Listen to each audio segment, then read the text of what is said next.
Start.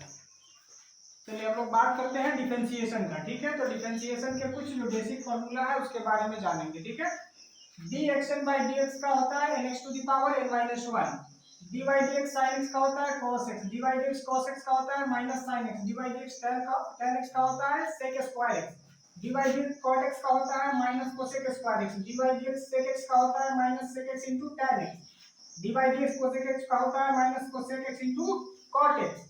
उसके बाद dy dx ex का ex एक्सपोनेंशियल फंक्शन का, dy dx log x का 1 by x, dy dx ax का ax log a, dy dx log ax का 1 by x log a। ठीक है, उसके बाद एक्सप्रेशन टाइप का क्वेश्चन रहेगा तो इस प्रकार से देखेंगे। du प्लस माइनस हो सकता है, माइनस रहेगा तो माइनस लिखेंगे, प्लस रहेगा तो प्लस लिखेंगे। ठीक है, तो du plus v by D x, du by D x का अलग करेंगे, dv बाई डी एक्स का अलग करेंगे, माइनस रहेगा तो माइनस लिखेंगे। ठीक है, अब u माइनस v का, चलिए माइनस का नीचे है तो माइनस एक में भी हो सकता है, तो u प्लस v का हो गया du by dx plus dv by dx, minus वाले का du by dx minus dv by dx, यानी जितना टर्म रहेगा सबका अलग अलग डिफरेंशिएशन करेंगे। ठीक है, उसके बाद है u इंटू v का, अगर गुणा के रूप में है तब क्या करेंगे, तो du इंटू v का होगा, एक टर्म को बाहर करेंगे दूसरे का डिफरेंशिएशन प्लस दूसरे टर्म को बाहर पहले वाले का डिफरेंशिएशन। ठीक है, यानी कि du into v by dx का u dv by dx plus v into du by dx, इस प्रकार से होगा। अब u बाई v अगर बटा के रूप में है तो कैसे करेंगे, du बाई v dx का, तो नीचे वाला जो टर्म है उसको बाहर करेंगे, पहले v को बाहर किया du by dx minus u को बाहर करेंगे dv by dx by v square, इस प्रकार से है। ठीक है, एक और फॉर्मूला होता है कांस्टेंट वाले का, जैसे dc बाई dx, यानी कांस्टेंट टर्म रहेगा तो उसका डिफरेंशिएशन 0 होगा। एज फॉर एग्जांपल अगर ले, जैसे सीधे 5 है, y बराबर दे दिया 5 10 कुछ भी। ठीक है, तो dy बाई dx करेंगे, इधर होगा d5 बाई dx, कोई भी कांस्टेंट टर्म रहेगा उसका डिफरेंशिएशन क्या होगा, 0 होगा। ठीक है, इसके अलावा कुछ और सवाल करते हैं। तो पहला सवाल मान के चलिए दिया हुआ है y बराबर sin x क्यूब। ठीक है, तो इसको क्या लिखेंगे, differentiate with respect to x, किसके रेस्पेक्ट डिफरेंशिएट करेंगे, x के रेस्पेक्ट। ठीक है, तो जब तक नीचे में x नहीं आएगा तब तक उसको एक्सपेंड करेंगे। ठीक है, दोनों तरफ डिफरेंशिएशन करते हैं। ठीक, dy अपॉन dx, इधर हो गया d sin x cube by dx cube.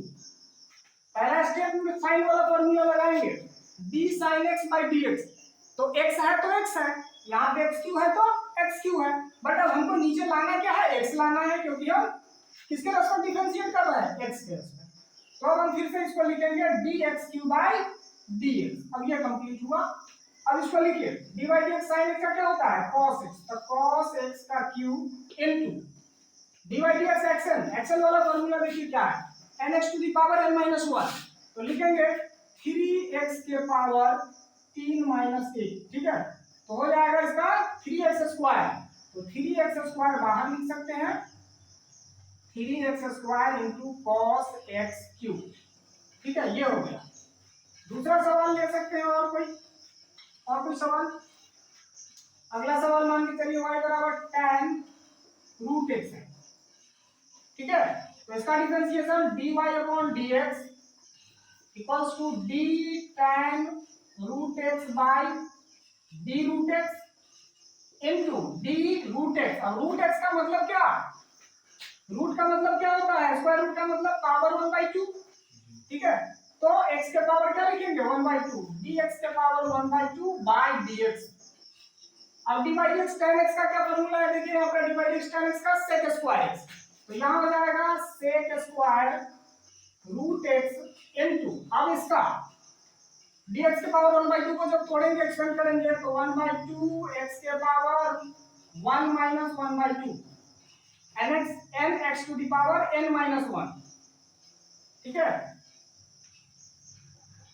1/2 minus 1, n ये है ना, n क्या है यहाँ पे 1/2 है, n x के पावर n माइनस 1, n में से 1 घटाते हैं तो 1/2 n की जगह पर, तो 1/2 x के पावर 1/2 माइनस 1, तो 1/2 में से जब 1 घटाएंगे तो माइनस 1/2 आएगा, तो माइनस 1/2 आएगा तो उसको हम कहाँ लिखेंगे नीचे, तो इसको लिखते हैं 1/2 x के पावर 1/2, नीचे में 1/2 चूंकि ऊपर में माइनस 1/2 आ रहा है तो इसको एक टर्म और लिखे 1/2, यहाँ नीचे में x के पावर 1/2 है तो इसको रूट x लिख लेंगे और ऊपर में फिर हो गया into sec square root x, ठीक है, इतना नोट करिए फिर आगे देखते हैं।